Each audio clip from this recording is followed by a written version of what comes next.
You do a quick vacuum too. All the dust and stuff, I don't want to be under there. So, got the shop vac coming out. Gonna be doing that after I pull everything out, just so I can get in every groove, you know. But it's gonna look completely different with the carpet in here. This is where I'm at. Not bad. I gotta cut it myself so everything fits, as you can see. Looks a little ghetto, but hopefully it'll all be covered up after with all the center consoling and stuff. But yeah, I just got a couple more pieces I gotta cut so it all fits. I gotta cut the center right there so it fits under there. Cut a bit more for the shifter. Cut more for the e-brake.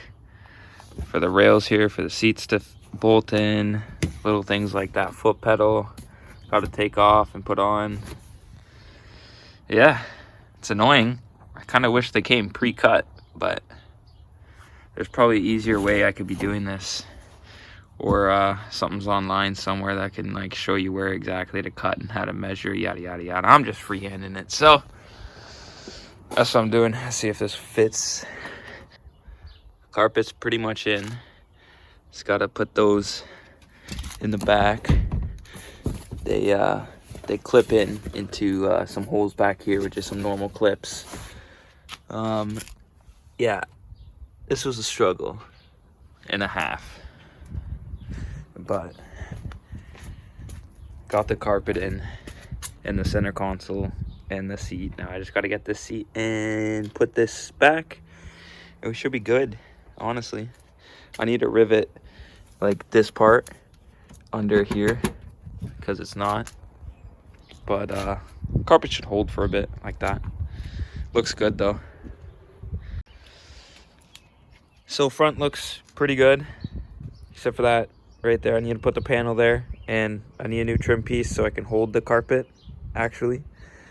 And in the back I need to take this panel off so I could tuck all that carpet up there, but for now it's just kind of chilling down there. It doesn't look too bad back there, but I do need to tuck that away.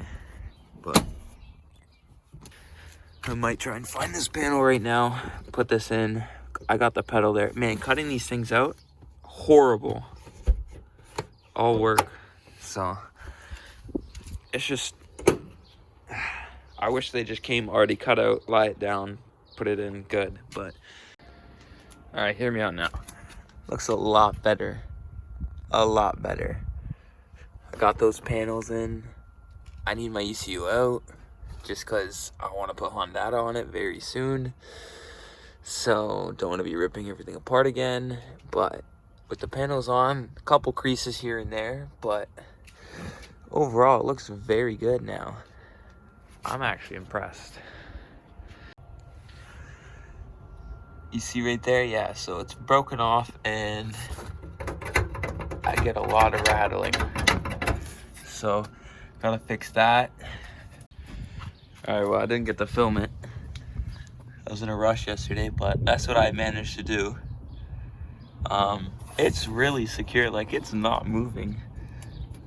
I don't have a proper welder to weld that, but for now, this bolt and washer, like it's in there. So that's my fix for now. Today I ordered it yesterday, but I got this guy, little O2 sensor, because I didn't have one. Told you guys that's what the engine light was for. Hopefully. Haven't been experiencing a misfire or any weird things driving for the past week, but this is what was plugged in before.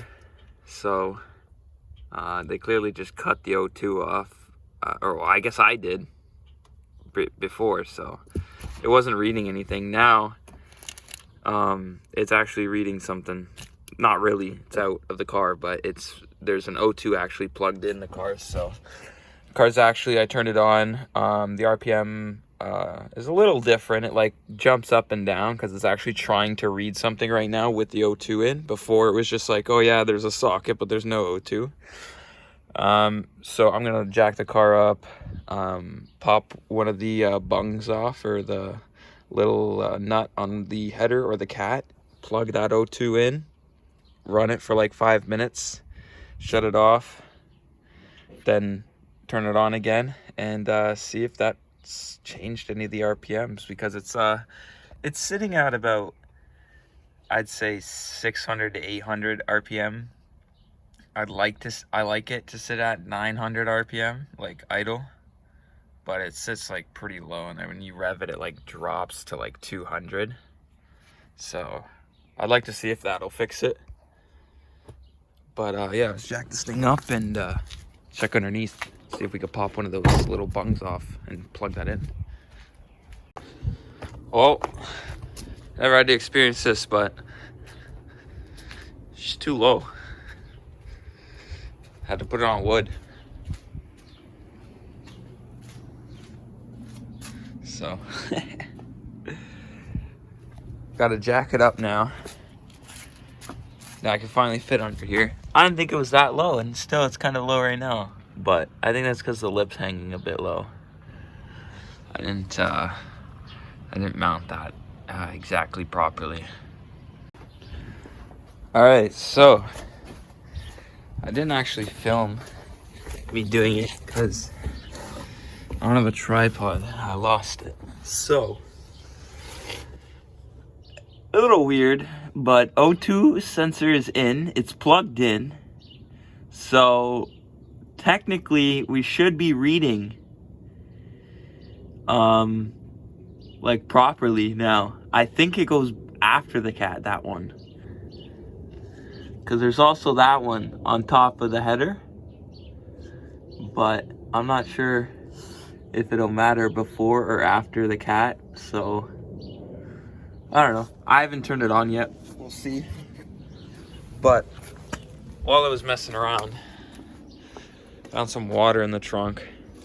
So I'm guessing it's these headlights, because I was looking at them and there's some condensation right here on this one and on this one too.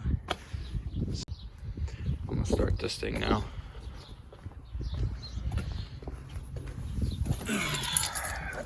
See if the O2 sensor changed anything.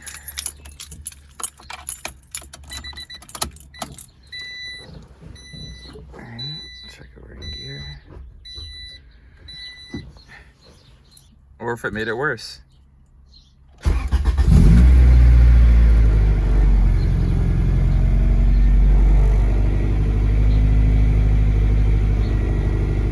It's also been sitting for a while, so I think it's gotta warm up.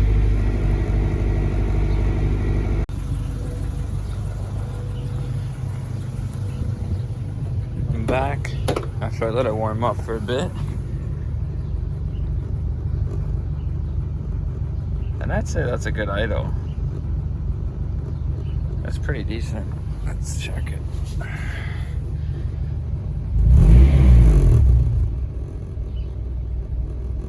Oh no.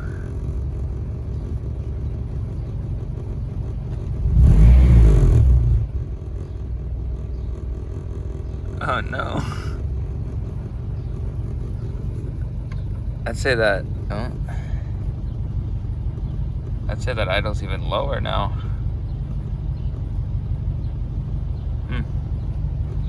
Take it for a test drive and I'll see what's good.